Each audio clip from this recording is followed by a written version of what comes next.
بسم اللہ الرحمن الرحیم۔ السلام علیکم ورحمۃ اللہ وبرکاتہ۔ اگر کوئی انسان اذان کی آواز سننے کے بعد اپنے دنیا کے مشغلوں میں لگا ہوا ہے، اذان کی آواز سننے کے بعد وہ سارے کام نہیں چھوڑ دیتا تو اس کے کوئی بھی کام نہیں ہو سکتے، اس کا کوئی بھی مسئلہ حل نہیں ہو سکتا۔ پھر جتنا مرضی وہ وظیفے کر لے، مسئلے حل نہیں ہو سکتے۔ ہم نماز تو پڑھتے ہیں لیکن من مرضی کی پڑھتے ہیں۔ دل چاہا فوری پڑھ لی، دل چاہا ٹھہر کے پڑھ لی، دل چاہا دو نمازوں کو اکٹھا پڑھ لیا۔ اگر کوئی خاص کام ہے تو آج نماز معاف ہے، شادی آ گئی آج تو میوزک بھی حلال ہے، بے پردگی حلال ہے، ہر چیز حلال ہے۔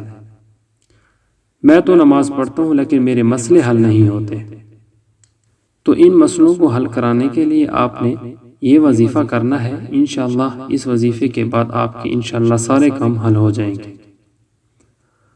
آپ نے کرنا کچھ اس طرح ہے کہ ظہر کی نماز کے بعد، مغرب کی نماز کے بعد یا عشاء کی نماز کے بعد کسی بھی ایک نماز کے بعد آپ نے 2 رکعت نفل نماز پڑھنی ہے۔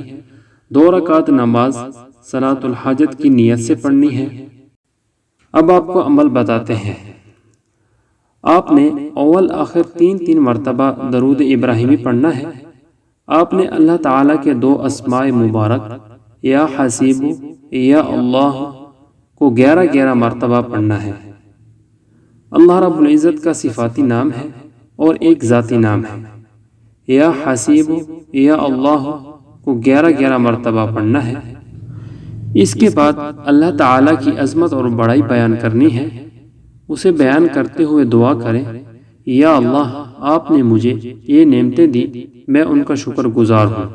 یا اللہ آپ نے مجھے اتنی نعمتوں سے نوازا۔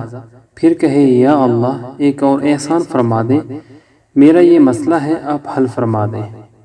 اللہ تعالیٰ سے فریاد کریں، اللہ تعالیٰ دے سکتے ہیں، ہمارے لیے بہتر ہو، پھر بھی اللہ تعالیٰ نہ دیں، یہ نہیں ہو سکتا۔ ہمارے مانگنے میں کمی ہے تو اللہ پاک سے مانگیں، جیسے آپ کو اللہ کی عظمت اور بڑائی بیان فرمائی ہے۔ اس کے بعد 3 مرتبہ درود پاک پڑھیں، یا حسیب یا اللہ کو 11 مرتبہ پڑھیں۔